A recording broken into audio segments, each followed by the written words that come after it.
Hello everyone, hope you're doing well. I thought we'd do some updated videos on the winter event vehicles now that they are in the game, and also the winter event is going. So we'll be having a look at all four of them if we can. By the way that you access these things is actually through the War Thunder Wiki. So if you log into the War Thunder Wiki, and then in the same search engine that you've logged into, you put in the links which are in the description, it will pop up the vehicles in the game, so you can have a look at them. So simple as that, really. This is the USS Newport News. Obviously, it is the big old cruiser that is coming in for the Americans. The main thing that this has is the 3 triple mounts of 8-inch guns. It has 2 on the front here that you can see, and then 1 on the back. It also is backed up by 6 dual-mounted multi-purpose 5-inch guns. The 5-inch guns are kind of I suppose something that's on all of these machines for America, and there's a reason for it. They're incredibly good, they have great fire rates, and overall just really nice setups. It also has 2 3-inch dual guns, which is kind of odd, just kind of sitting there. You can see them here in these mounts. So it doesn't have any really rapid fire low caliber guns, not any 20s, not anything like that, no 40mm like Bofors or anything like that. So it relies on slightly heavier firepower, but because this is more of a post-war vehicle, it does have pretty good reloads on that firepower. Armor-wise, it has a belt of 152. It also has little bits here and there, but nothing really that's going to stop any rounds coming in, especially now at its adjusted BR of 6.3. This thing may face battleships, so you're going to definitely have to deal with a decent amount of firepower coming your way, even if it is a little bit slower than what you can dish out. It also has the 165mm on the bridge, and of course the hull and superstructure supporting that too. X-ray wise, it tells an interesting story. This thing is made of ammo, especially in the front of it, so aiming for this area here will make the thing just go pop, which isn't too much of a surprise. Things like this kind of happen all the time with these larger machines. The other thing to also note about it is, even though these are 8-inch guns, they have a fire rate of 10 rounds per minute. This is incredibly strong for an 8-inch gun, which is why this thing is at 6.3. When it was on the dev server, it was 5.7, which was incredibly worrying, but luckily that has been changed. Now we have a much more standard BR for this, so it will be a lot more balanced than 5.7 would have been.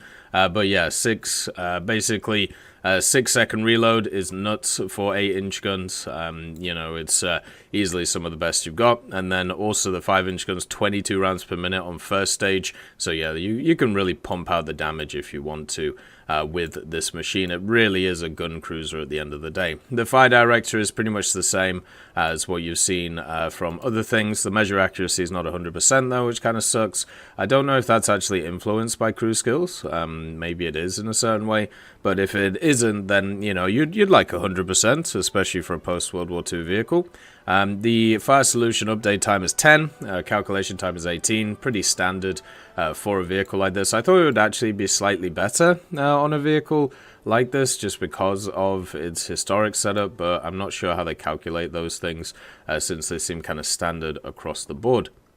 Looking at its modifications, it has all the standard stuff. So for the actual 8-inch guns, you have the common that you start with, the APC-BC for higher penetration and less damage, the HE just to blow holes in things and hope for the best, and then you got the SP common, which gives you a little bit more penetration than the standard common shell, but also at the same time has slightly less TNT equivalent. So you got the higher penning round, you got the higher damage round, and then you've got kind of the middle ground round.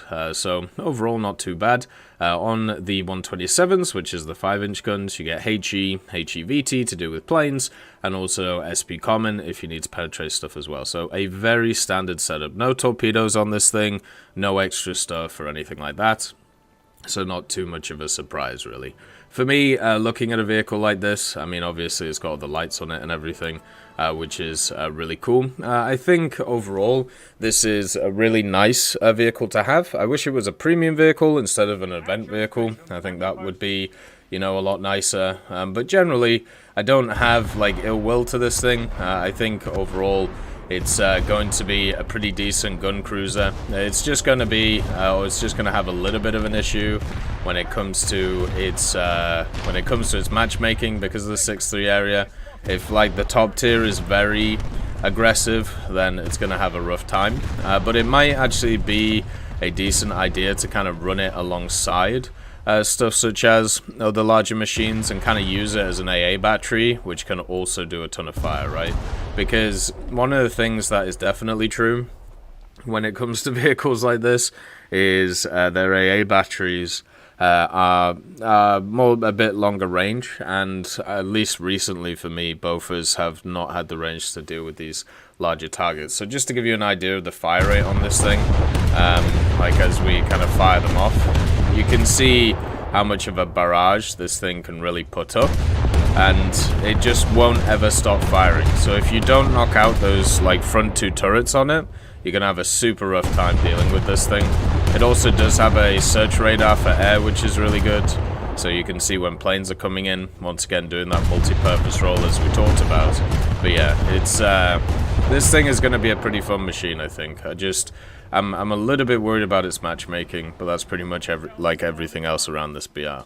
As always, I hope you have a wonderful day, and I'll see you next time. I'd like to thank Forge, Siegebreak, Carrion Crow, Nicholas Richardson, Elove Goat, Pyman, Winter Scientist, Merciless Reaper, Orange Tail, Teddy, Daniel Stanton, Moxie, B. Young, and also Sem Arslan, Wilkski, Uncle Bean, Derek R., Bareen, Lafouche, and Samuel Slick for supporting the channel.